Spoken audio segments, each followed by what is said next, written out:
Outlast is one of the most recognisable horror franchises from the last couple of decades, but would you believe I've never played it?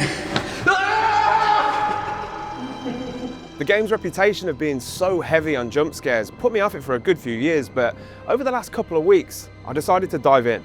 Did I expect to be scared? Well, yeah. But what I didn't expect was to find a game filled with deep lore, great writing, and even some themes that would make me feel genuinely uncomfortable. Because beneath the stress and viscera lies a story that's deeply entrenched in atrocities committed in the real world too. This is the story of Outlast.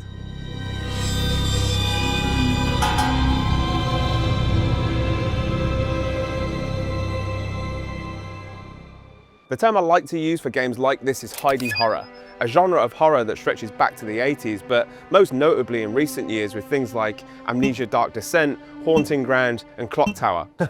Like being chased by a guy with a giant pair of shears could really be scary. Outlast arrived at a time when horror was starting to feel a bit loud. Big franchises had drifted toward action, and fear was just something you shot at until it stopped moving. The Resident Evil that came out the year prior literally had you fighting a T-Rex for some reason, so this was a welcome change of pace. Outlast rocked up and said, yo, no weapons, no fighting back, here's a camera, good luck, have fun.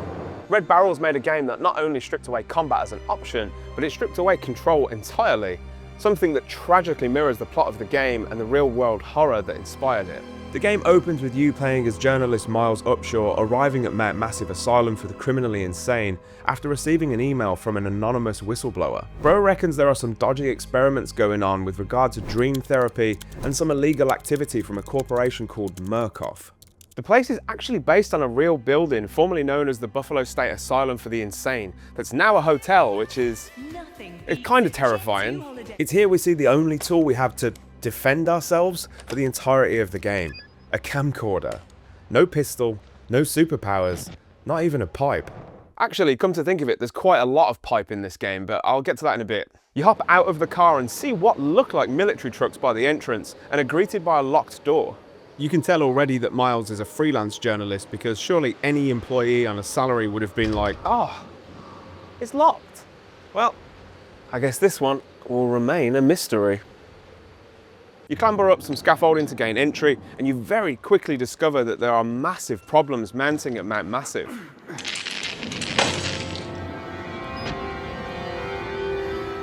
To activate night vision on your camcorder, press F when your camera is raised. Well, this doesn't bode well. This isn't good, though. This is suboptimal.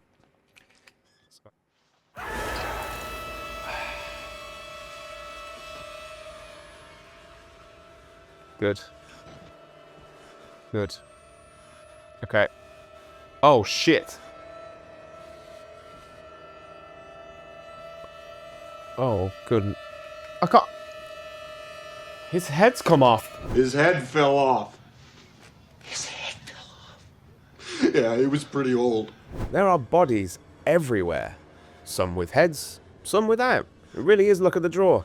Whatever happened here is a massacre beyond comprehension, but what caused it? They killed us. You got out. The variants. You can't fight them. You have to hide. You can unlock the main doors from security control.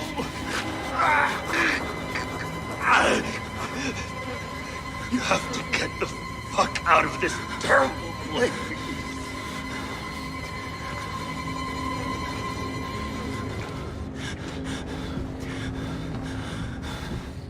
With the stage set and having received our only objective for the game, escape, we plow on before meeting the most persistent person we'll encounter, Chris Walker. Little pig.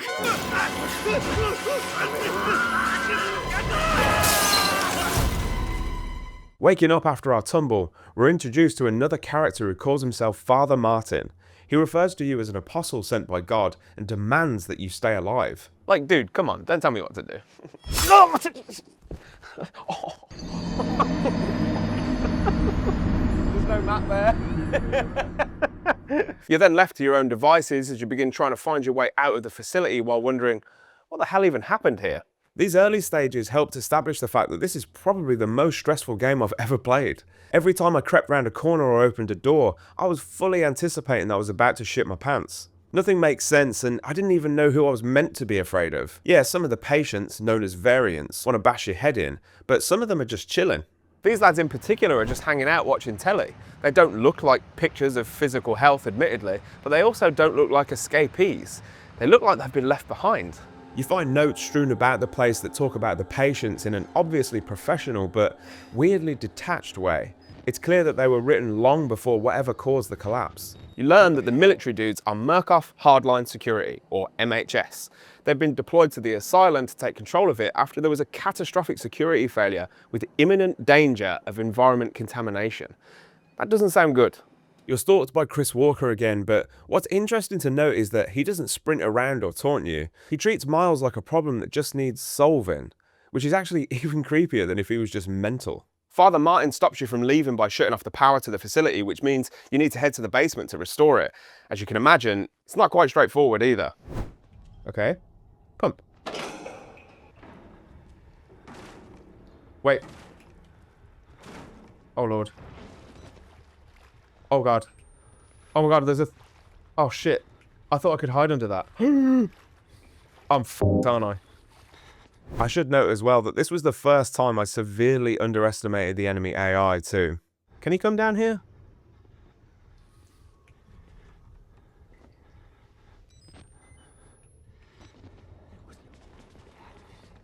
He's not that smart then. Didn't know there was a map. So I'll basically just wait for him to go away. Just chill for a sec, I guess. Gonna have a little sip.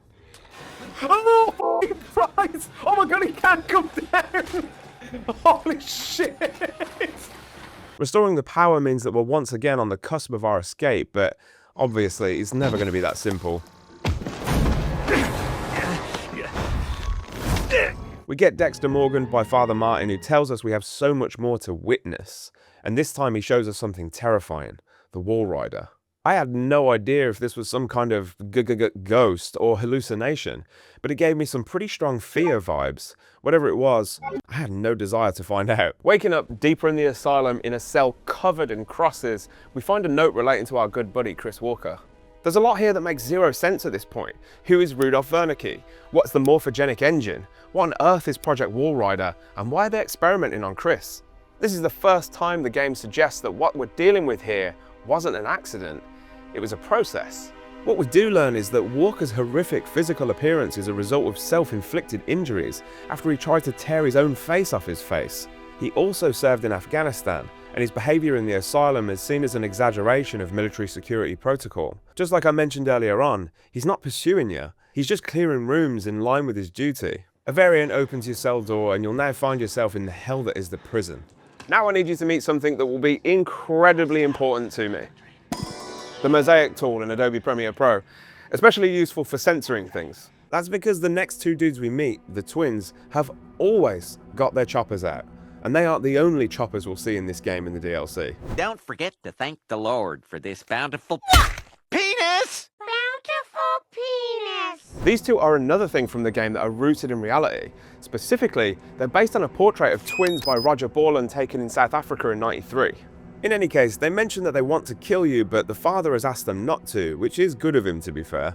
Journeying away from here, we see just how damaged the minds of the variants are, as they bash their heads against walls, cower in cells, and also... What is love? Actually, do you know what? I'm not even going to mention what this guy's doing to that corpse. It was at this point that my Twitch chat redeemed a reward to have me wear a tiny sombrero for a while, by the way, just in case you're wondering what's going on here. Something that would punctuate every stream I did for this game. You find more notes about the patients, including one that talks about Father Martin's assertion of his schizoaffective higher calling. He's laid out a path for you marked in blood that ends up just leading you back to Chris Walker, who just casually removed that dude's head. We see another mention of Wernicke too, but this time, it's his death certificate. It states that the German native died in 2009 after living on the Mount Massive Preserve for just 7 months, and he'd been living in the US since 1954. It might be worth remembering this in a little while. We narrowly avoid Walker before getting blown through a window and landing on another pile of human slop, only to have to evade him all over again. I'm just dead. I'm just dead, aren't I? We find another note on Wernicke which makes mention of his fame in the mathematical and scientific communities before noting his cloudy history with the German war effort. Tell me you're a Nazi without telling me you're a Nazi. Your final journey out of the prison takes you down into the depths of the sewer, where we find a note and learn that Father Martin basically has his own little cult for the Wall Rider. He believes it to be a god, not a ghost, a spirit or hallucination, a fully fledged god. The sewer marks another simple puzzle section where the only real blocker is Walker again. It's funny, I really believe that this is the most stressful game I've ever played, but stepping back from it to write this script and make this video, the format is very simple. The tasks often boil down to walk to a button, lever or valve, turn it or press it or whatever, and then leave. But having the constant threat of an enemy encounter without any option to retaliate outside of running away is horrendous. After dying multiple times and becoming cocky when I reached certain points where I knew I couldn't be caught. F you, Chris! I made a break for the ladder to get out of there and I'm going down. Accidentally committed suicide. After using the ladder like an adult next time, I stumbled across a message that had more importance than I first realised. Fingers first, then balls, then tongue. I've not tried that one. And the person this relates to is mentioned in the next note you find, Richard or Rick Traeger. He mentions someone called Billy in relation to the Project Wall Rider disaster, but we won't find out what that means for a little while. He sounds absolutely mental in the rest of the note as well. I'm pretty new to this whole doctor thing. I've managed to slim back personnel by around 80 people. I've been figuring out a lot about biology. I was on the fence about it before, but now I can say with absolute certainty that a person can't live without his kidneys. Yeah, I'm starting to think that Richard isn't a proper doctor, but that'll become clearer in a minute. You made the right choice here, buddy. Hey, you're that bullshit priest's guy, aren't you? His witness or whatever. You must be exhausted. Let's take a break, huh, buddy? The old 2-martini lunch? Have a little confab, blah, blah. Other than the alarming fact that this dude's ass is out constantly, it turns out that Traeger isn't just a patient of the facility, he used to work here.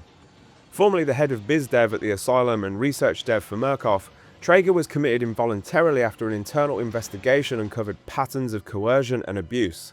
Murkoff quietly removed him and fed him into the same experimental program that he once benefited from. His story is actually quite a bit darker than that, but that's all I'll say. For now, that jab I took at Clock Tower earlier is going to make me look pretty silly. Murder in it is the simplest form, but what happens when all the money's gone? Well, money becomes a matter of faith. And that's what I'm here for. To make you believe. You paying attention? Don't pass out on me. There's still a lot for you to absorb.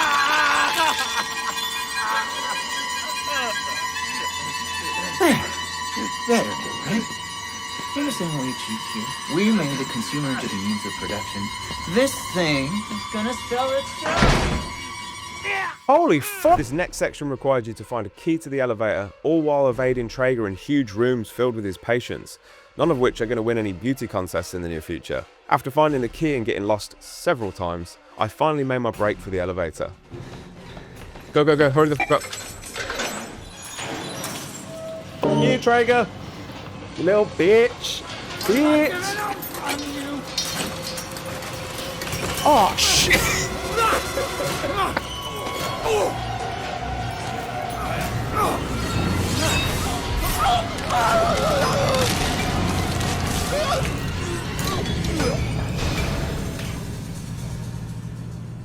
Let's go! Let's go! How'd you like that? How'd you like that, buddy? I am actually stuck in here now, though. Once I'd found my way out of the elevator, I decided to call it a night and dive back in a few days later, and I had no idea what lay in wait for me. At the start of the next stream, I showed everyone something I'd discovered after getting a free cam to set up all of the green screen shots you've seen so far in this video. I didn't expect Miles to have a full body when I detached the camera, but what was a lot more surprising, not only did he not have a head, he was fully decapitated. Why? Why? Unnecessary. The next section requires you to find a route to Father Martin, who seems to be protecting you to some degree, but even he can't protect you from your old pal, Chrissy Dubs. Oh, fuck. Oh, shit, it's Chris Walker. Oh, balls. Locker. Fucking get in the goddamn thing. Oh my god, Jesus Christ.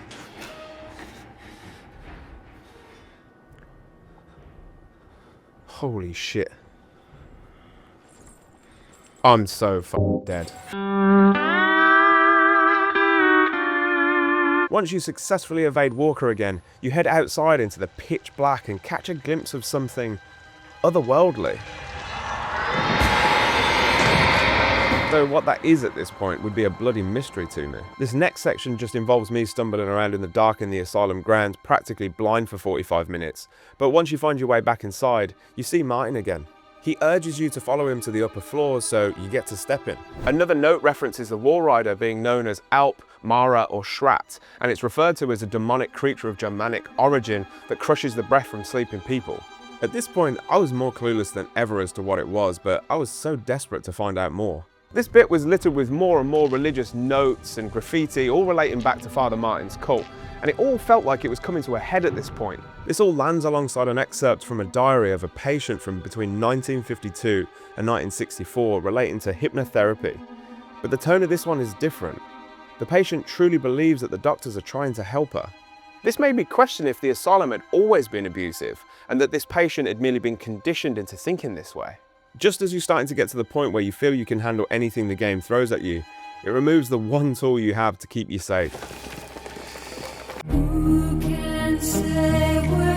I lost the camera. Did I actually did lose the camera.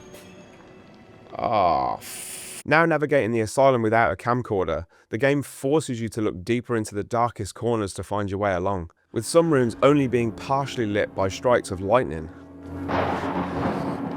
And that level of concentration just makes those jump scares even more intense. Oh! Thankfully, it isn't long until you pick it back up again, although I did have some difficulty grabbing it because for some reason Miles has arms like a T-Rex and couldn't reach across this little table. And it's not exactly like your life gets any easier when you turn it back on. Okay. Oh my god!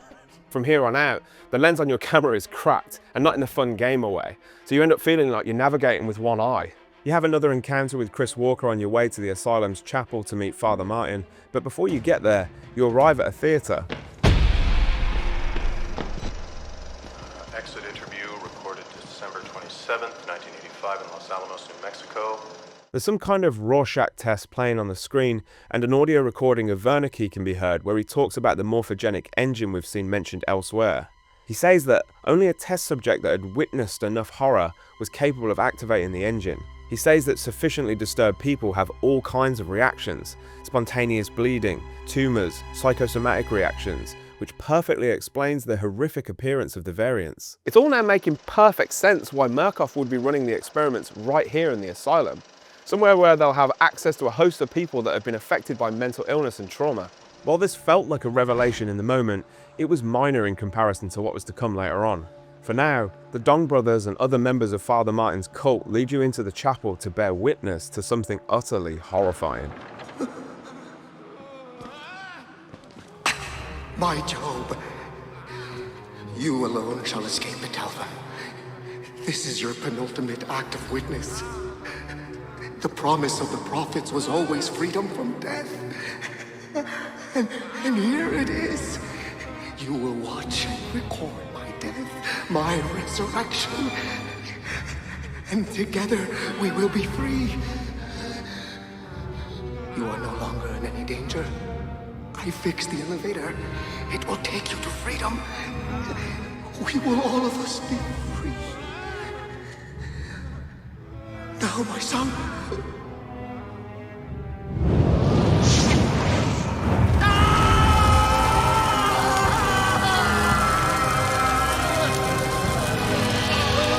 After this dude gets barbecued, he's still got one trick left up his crispy little sleeve, as he directs you to the main elevator in the asylum, and nothing could have prepared me for what I was about to see. Wait. This doesn't look like an asylum anymore. Wait, what the fuck? The elevator takes you down to a place that looks more like Umbrella Laboratories than a mental asylum, and this was a twist I hadn't anticipated even a little bit. I know the concept of experimentation on the variants has been a background subtext so far, but this is where it all smacks you square in the face. You find notes from scientists carrying out autopsies on the patients who were submitted to Project Walrider, and they talk about the effects that it had on their bodies. There's also mention of failed tests not resulting in a stable, sentient, independent swarm, which I didn't understand yet. Right after this, we see the Walrider again and get chased by it through the corridors of the labs, but as we try to escape to safety,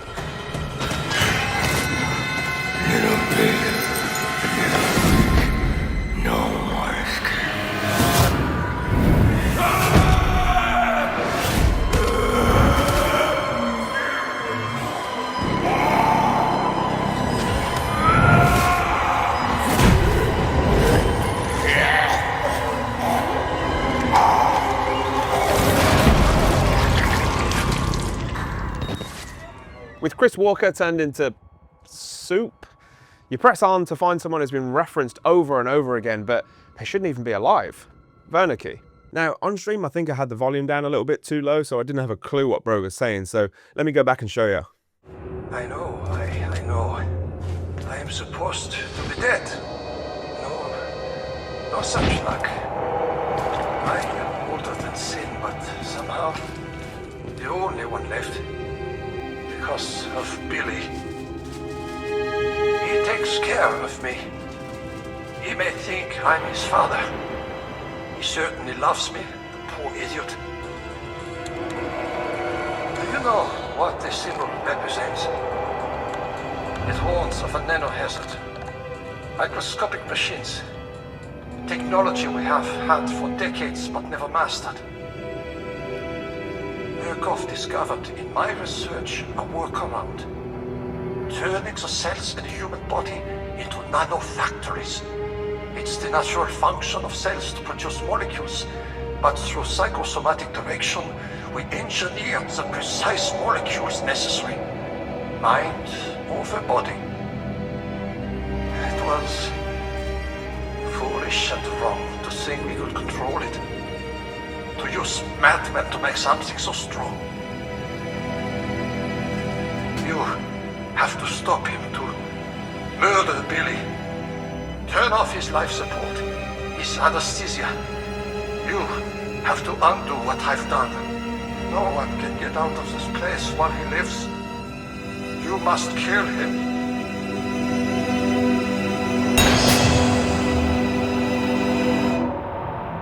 So this whole time, all of this was just for profit, advancing technology for money while the patients suffered at the hands of experimentation. One thing you might have noticed is that painting of Prometheus behind him. Without turning this video into a lesson in Greek mythology, this isn't some random set dressing, it's more of an insight into the way Wernicke might have seen his work. Prometheus stole fire from the gods and gave it to mankind to advance the human race.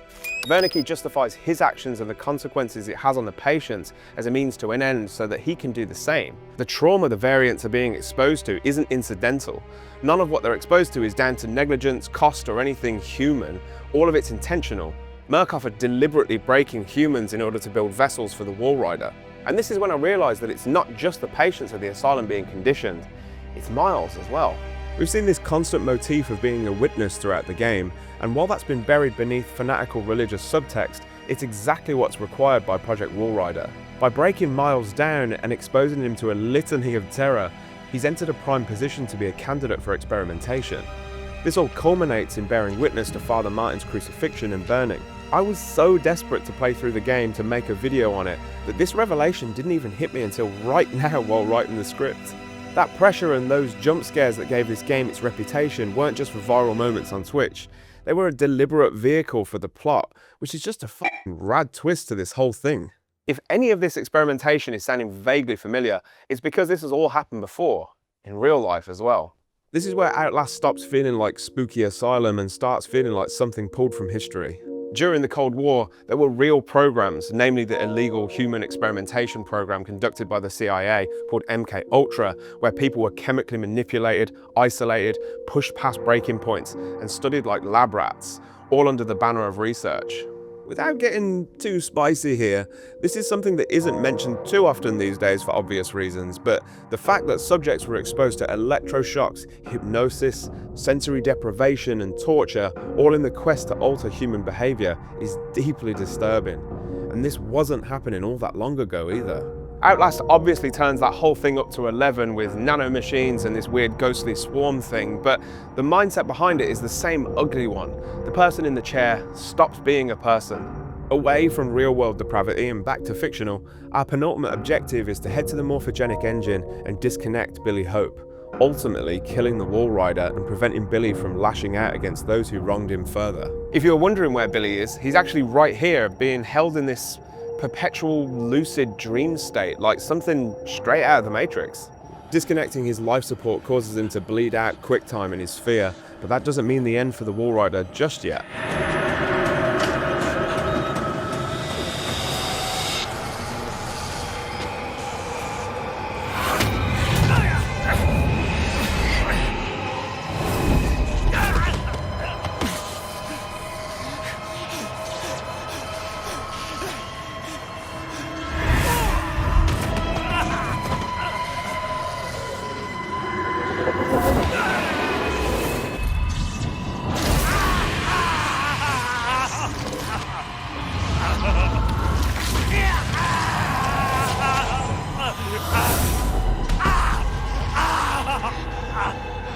Our only objective now is to get the hell out of Dodge, but just before we limp our way out of there,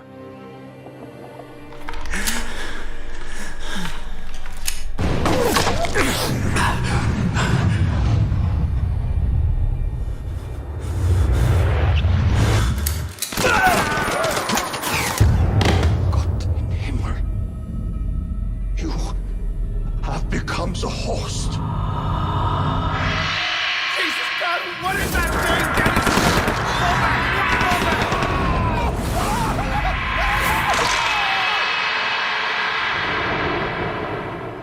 and while this feels final, this isn't the end of this specific tale because there's one question that remains unanswered. Who was the whistleblower that sent the original email to Miles?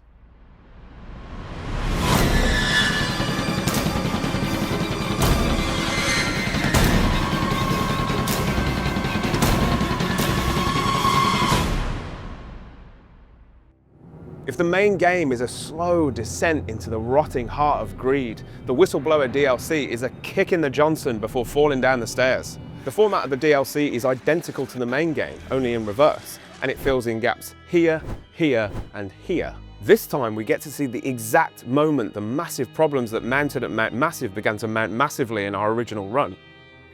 You begin as Wayland Park, a software engineer working for Murkoff on the morphogenic engine. After seeing what Murkoff are doing to their patients, he goes rogue and decides to email Miles to have him report on the corruption at Mount Massive.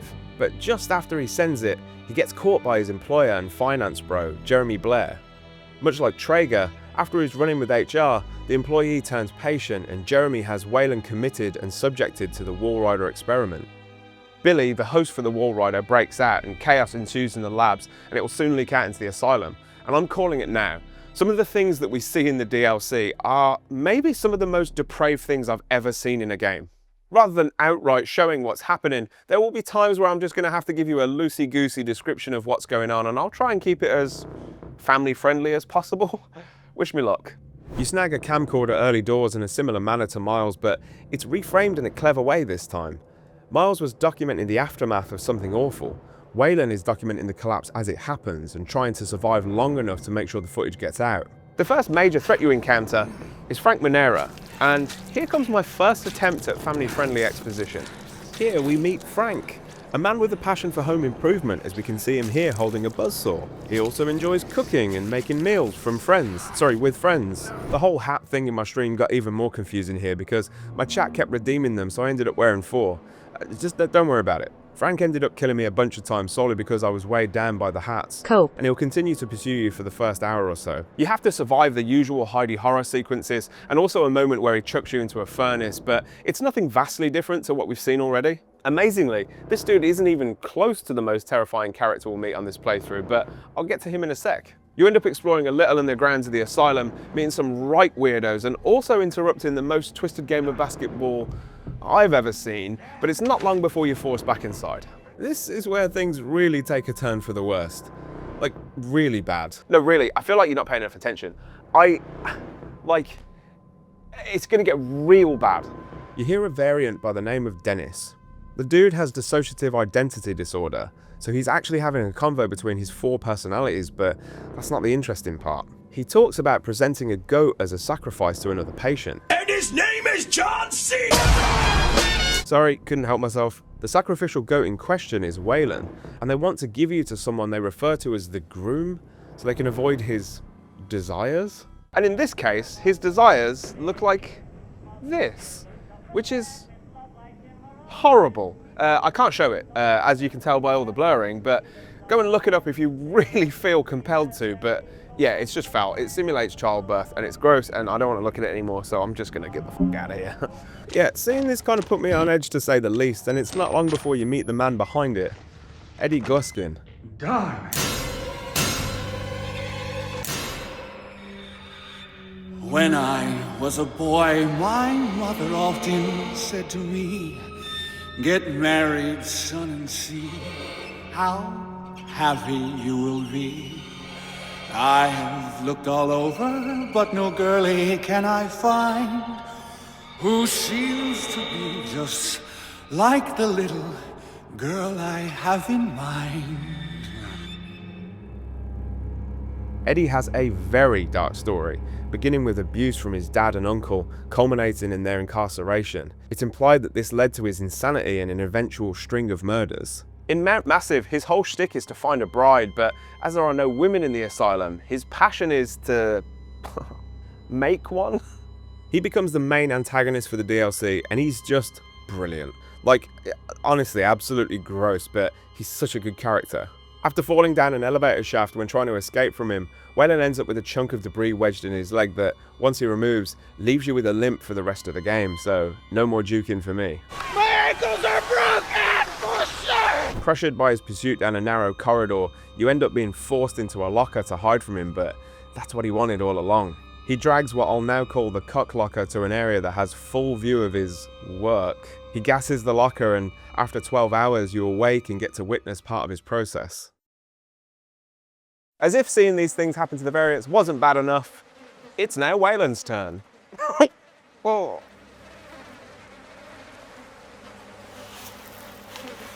You have amazing bone structure, such soft skin. You're going to be beautiful. A woman has to suffer some things. It's not pleasant, I know. But just try to endure. For my sake. For the sake of our children. It won't take long. A few snips at the flesh here and here. Cut away everything vulgar. A soft place to welcome my seed. To grow our family. The incision will hurt. And the conception. And birthing is never easy. I'll make the cut fast. Just close your eyes and think of your children.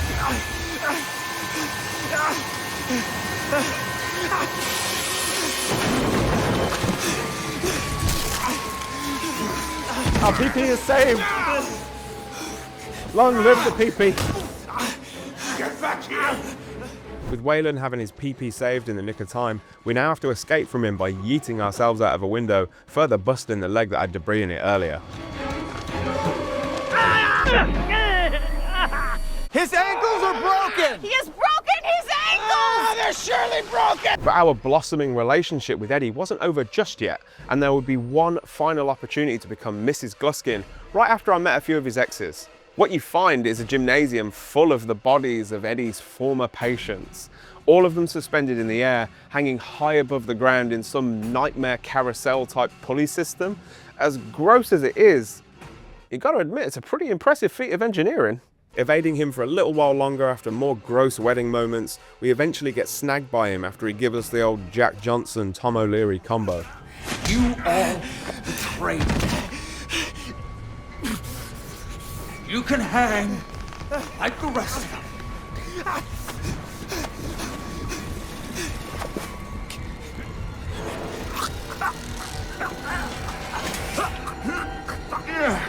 Jesus Christ, I didn't really think about how much I'd need to censor when I added this clip. I don't want to tell you how long it took to blur this out. Heavier than you look.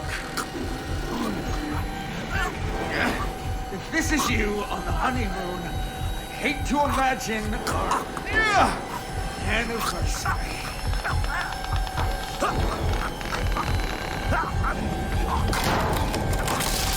Hold still.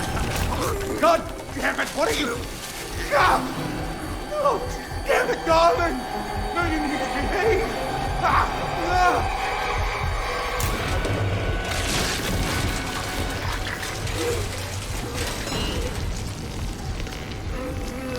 We could have been beautiful.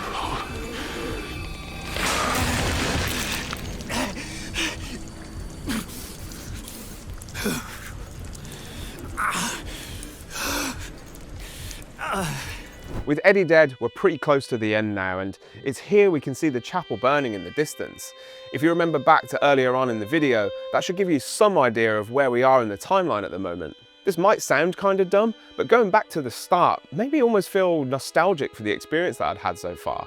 Maybe in some kind of weird Stockholm Syndrome kind of way, but nostalgic nonetheless. I always find it funny that going back to the start of these games after playing through it and originally being terrified always feels kind of comfy. It gives me the same vibe as when I go back and play like old Resident Evils and old Silent Hills.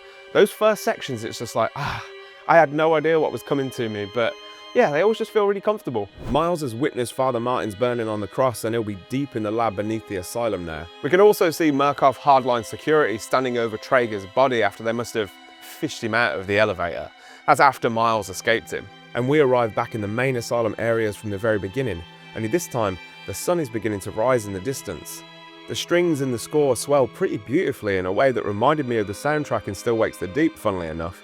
I know that came out way after this, but if you haven't caught up on that one, I made a video on it you can check out after this one. For a game that is so frequently about seeing or experiencing the darkest imaginable fates a human could encounter, this section was also kind of beautiful in a way that I didn't think the game was capable of. Walking toward the exit, we see Jeremy Blair again, the guy that screwed us right at the beginning, and he has some parting words for us. Fucking die!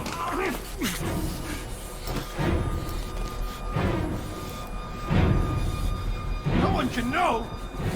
No one! Oh God! I'm trapped in heaven! How to get out! No! No! No, please! No! No!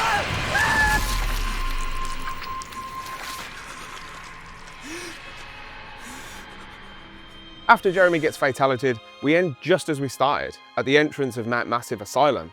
Only this time, it's not tension, intrigue and fear we're dealing with.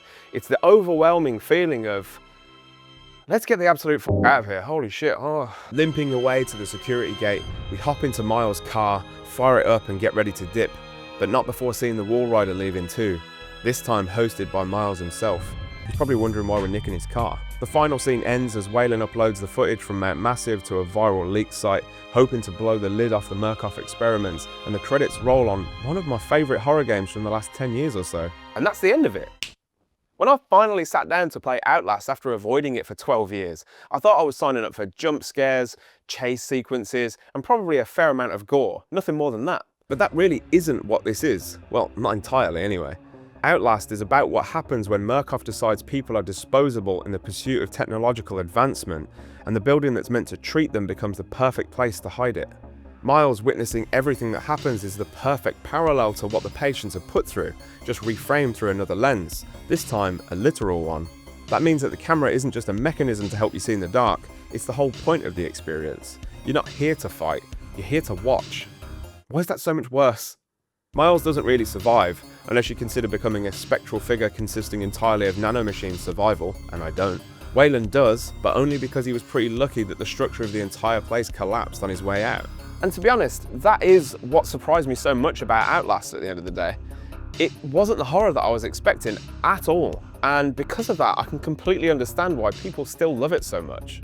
That's all for this one. It was a blast picking this up finally, and it's got me a little bit intrigued about the rest of the series, so if you want me to check it out, let me know in the comments, or if there's anything else I should be playing, drop that down below too. I stream on Twitch a couple of times a week, so if you want to be part of the next video, come along to a stream, and if you want to drop into our rad little Discord community, the Save Room, come and say hey using the link in the description. If anyone needs me, I'll be back playing Balatro for the next few weeks, so have a good one. Much love, and I'll catch you in the next one. Bye.